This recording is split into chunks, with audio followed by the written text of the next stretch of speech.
Hello friends. Europe में राष्ट्रवाद का उदय, the rise of nationalism in Europe. This chapter we were studying. The last topic is nationalism and imperialism, राष्ट्रवाद और साम्राज्यवाद. Let us study.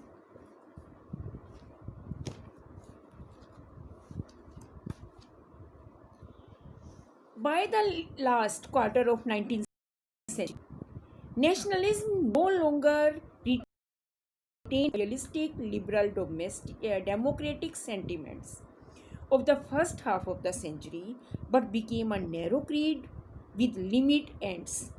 19वीं सदी के अंत में जो राष्ट्रवाद का स्वरूप था वो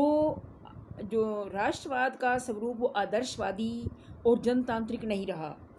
अब राष्ट्रवाद सीमित लक्ष्यों वाला संकीर्ण सिद्धांत बन गया.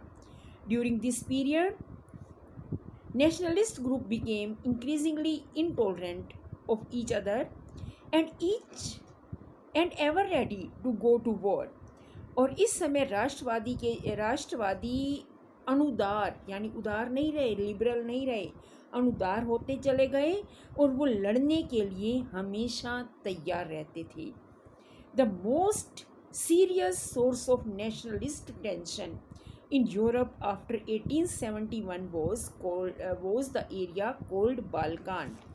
कि बाल्कान का एरिया, यूरोप में बाल्कान का जो क्षेत्र था वो सबसे ज़्यादा इस टेंशन से, इस स्थिति से प्रभावित हुआ. तो बाल्कान एरिया क्या था? Let us study. The Balkan was a region of geographical and ethnic variation comprising modern-day Romania, Bulgaria, Albania, Greece, Macedonia, Croatia जिसको कहते हैं, Bosnia, Slovenia, Serbia, whose inhabitants were broadly known as Slavs. Balkan क्षेत्र में भौगोलिक और जातीय विभिन्नताएं थी. इसमें आधुनिक Romania, Bulgaria, Albania, Greece, Macedonia, Croatia, Bosnia, Slovenia, Serbia आदि शामिल थे. इन क्षेत्र के जो निवासी थे उन्हें आमतौर पर स्लाव पुकारा जाता था. बाल्कान क्षेत्र का जो बड़ा हिस्सा था वो ऑटोमन साम्राज्य के नियंत्रण में था. The spread of the ideas of romantic nationalism in the Balkan together with disintegration of Ottoman Empire made this region very explosive. Balkan क्षेत्र में रूमानी राष्ट्रवाद के विचारों के फैलने और ओटोमन साम्राज्य के विघटन से स्थिति काफ़ी विस्फोटक हो गई.